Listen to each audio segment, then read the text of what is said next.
Assalamualaikum warahmatullahi wabarakatuh. Apa khabar semua anak-anak kelas 2 Ibnu Khaldun? Bertemu lagi kita dalam kelas Bahasa Melayu bersama dengan Cikgu Ain. Jadi hari ini kita akan belajar kata arah. Minggu lepas kita dah belajar kata sendi nama. Ingat lagi tak? Minggu lepas kita dah belajar kata sendi nama. Minggu ni kita akan belajar kata arah. Kata arah.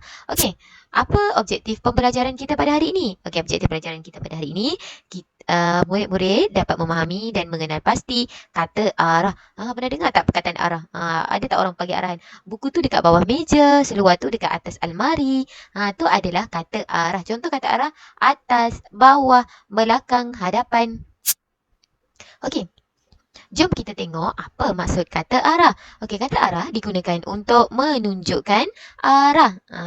Sebagai contoh, atas, bawah, tepi, antara, hadapan, utara, sisi, luar. Kata arah ni dia hadir sebelum frasa nama dan selepas kata sendi nama. Maksudnya kata arah ni dia duduk tengah-tengah. Kata sendi nama dulu, kata arah, kemudian kata nama. Sebagai contoh, kucing siam itu tidur. Kata sendi nama dulu, di. Kata arah dia dekat bawah.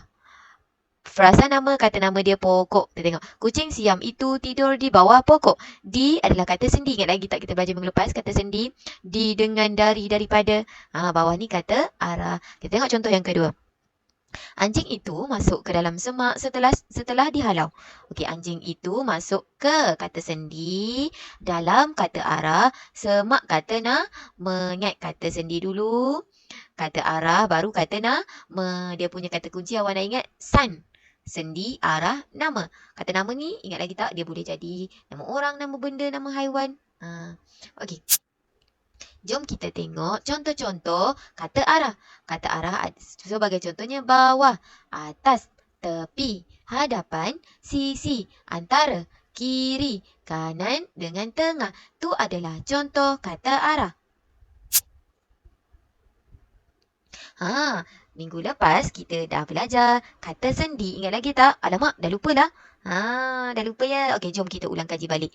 Kata sendi kita belajar minggu lepas. Contoh kata sendi adalah di, ke, dari, daripada, pada, kepada, untuk, oleh. Macam cikgu cakap tadi, kata sendi dia duduk sebelum kata arah. Contoh, di atas, ke bawah, dari tepi, daripada sisi. Sebagai contoh.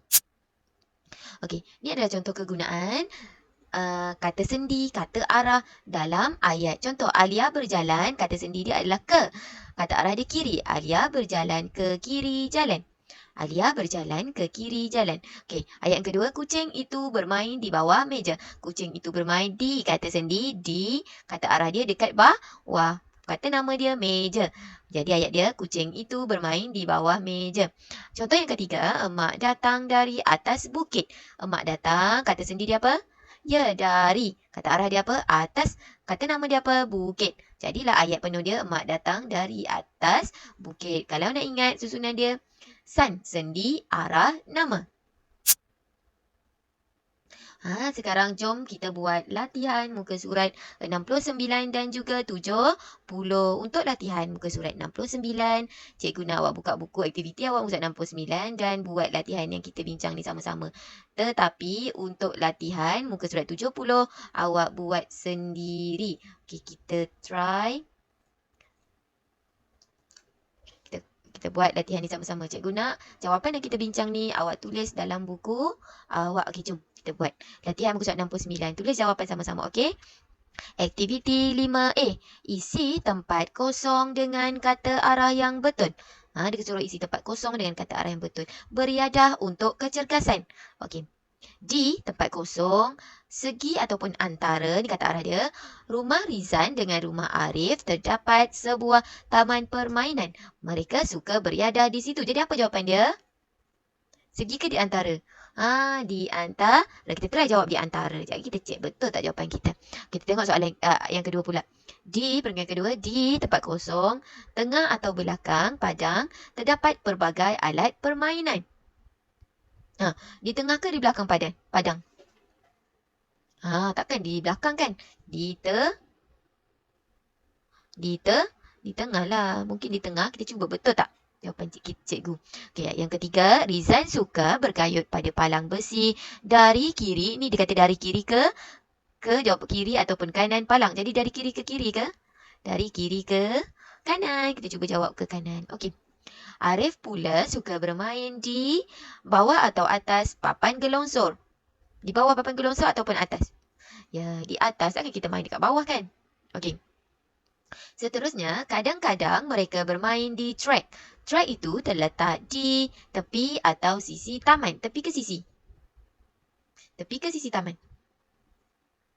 Sebenarnya jawapan ni dua-dua pun boleh. Tapi yang paling sesuai, sisi ke tepi? Tepi kot noh.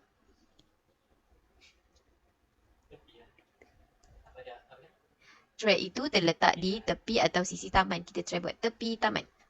Mereka akan berlumba lari dari sudut atau hujung track ke hujung track yang lain. Dari sudut atau hujung. Mereka akan berlari dari sudut atau hujung track ke hujung track lain. Mereka akan berlari dari hujung ke hujung. Okey, mereka juga bermain kejar-kejar di penjuru ataupun keliling. Di keliling yang sesuai. Aktiviti-aktiviti itu dapat mencerdaskan badan mereka. Mereka juga ceria apabila melakukan aktiviti di luar atau dalam rumah tu. Ya, di luar rumah. Dah siap kita cek jawapan kita betul ke salah. Check my answer. Wow, 10/10. Betul semua. Tu dia jawapan awak dalam buku aktiviti awak. Nombor 1 antara. Nanti awak pause video ni, okey?